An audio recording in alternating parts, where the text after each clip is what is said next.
What's up guys, and welcome to this week's old school update in 3 minutes. This one may run a little longer because we have a massive update week.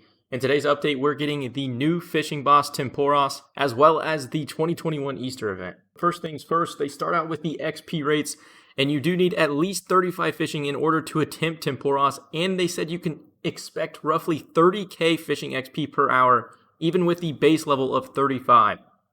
Whereas in comparison with 70 fishing, you can expect around 70k, and 99 you can expect around 80k. So not necessarily on winter taught levels, but definitely incredibly solid for a new skilling boss that isn't too overpowered but offers some seriously solid XP rates, with some rewards we'll cover down here below. But just like winter taught, Tempoross is going to be an encounter that you can either tackle independently or as a team.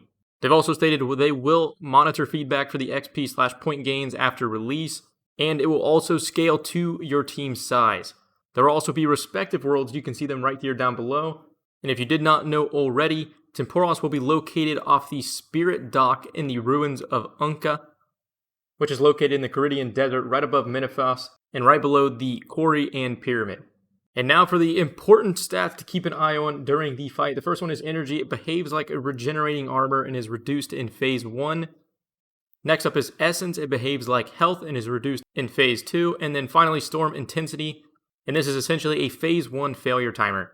You must reduce its energy to 0 before the Storm Intensity reaches 100, otherwise your phase 1 will entirely reset. Now during phase 1, what you're going to be doing is catching raw harpoonfish in various spots around the island, and then shooting them at Tempoross through the cannons up on the ship. And while raw harpoonfish are sufficient, actually cooking them will do more damage to Tempoross's energy. And they've also mentioned right here that a dragon or crystal harpoon will actually do much better during this fight, considering the crystal harpoon will offer a 1 in 3 chance of catching a crystallized harpoonfish, which will give extra XP, and the infernal harpoon's passive cooking effect will also apply, offering a 1 in 3 chance of the harpoonfish being cooked as you catch it. And they've actually decided that they've opted for attacks that only hinder mobility and resource hoarding, as opposed to causing damage. Therefore, Tempoross will be considered a safe activity and is accessible by a wide group of players. First up is the wave attack. And this wave attack will sweep the entire area. In order to counteract the attack, you'll need to tether yourself to a mast or a totem pole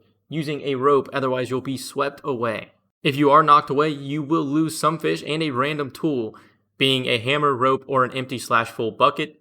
And once the wave clears, it will also have a chance of breaking a mast or a totem pole, and if this does happen, you'll have to repair them with a hammer before the next wave hits. Next up is the lightning attack. And when the lightning hits, the area around it will ignite. And if you happen to walk into them, you will lose fish and tools to the flames. Although they've already mentioned how to counteract this, and that is by throwing a bucket of water on it. Third attack we're going into is the Torrent Attack. And for this attack, Tempoross will attack the cannons around the ship, which will just stall you from shooting fish temporarily.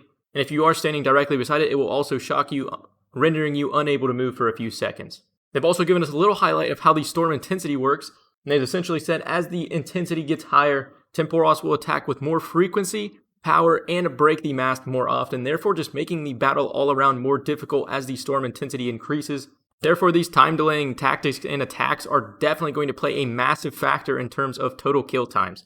The way phase 2's work is Tempoross will actually submerge himself within the water and start gaining energy, and at this point you'll need to get close and basically start harpooning within the spot that he has spawned.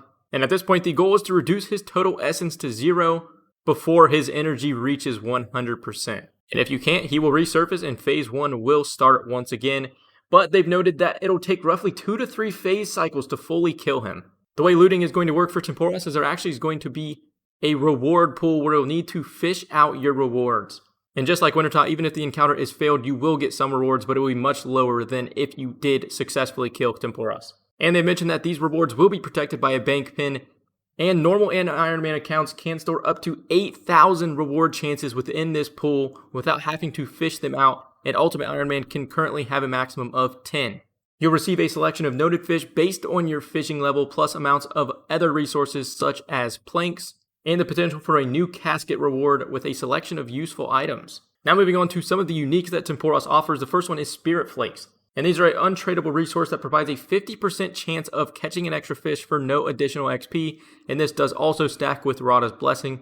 Next up is the Fish Barrel, and this is also an untradeable loot, and they stated it is fairly rare. and it essentially works the same as a looting bag but for just raw fish. You can store up to 28 raw fish within the fish barrel, and they can only be removed at a bank. And if you do die above 20 wilderness or a PvP death, the barrel will be destroyed. Next up is the tackle box, and this basically just provides an additional storage for fishing equipment, including rods, feathers, bait, and the angler's outfit. And this essentially just saves bank space and improves organization. Next up is the Spirit Angler's outfit style, and this allows you to change the style of the current angler's outfit by taking an unspecified amount of Spirit Flakes to get east of the Spirit dock.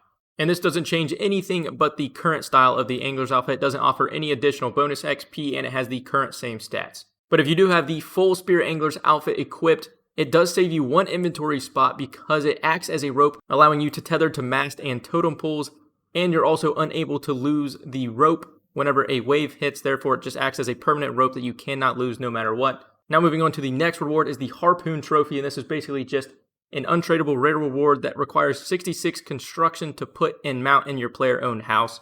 And now for the final and potentially biggest unique from Tempoross, and that is the Tome of Water and Soaked Pages, which requires 50 magic to equip and is essentially the water variant of the Tome of Fire, which allows unlimited water runes when equipped and increases the accuracy of water, curse, and binding spells by 20%, and increases water spell damage by 20% as well. And that is also currently the only tradable reward from Tempoross, and will probably run for a pretty penny on the first few days of release. But you can also get a baby Tempoross from the encounter, and you can also recolor your current heron pet with 3,000 Spirit Flakes. Oh, and an update I completely overlooked, we also have a rare chance to obtain the Dragon Harpoon from looting the Battle of Tempoross, meaning that you actually have a chance to acquire a Dragon Harpoon outside of combat experiences. Now, next update of this week, we have the Easter event. And finally, to round out this update, we also have a small change to shooting stars. They will now deplete slower with large groups, and they've released a chart that you can receive additional Stardust when mining shooting stars right here down below, whereas the equivalent size level 5 of star, you have a 30% chance to receive additional Stardust when you're mining. But that is everything you need to know for this week's update.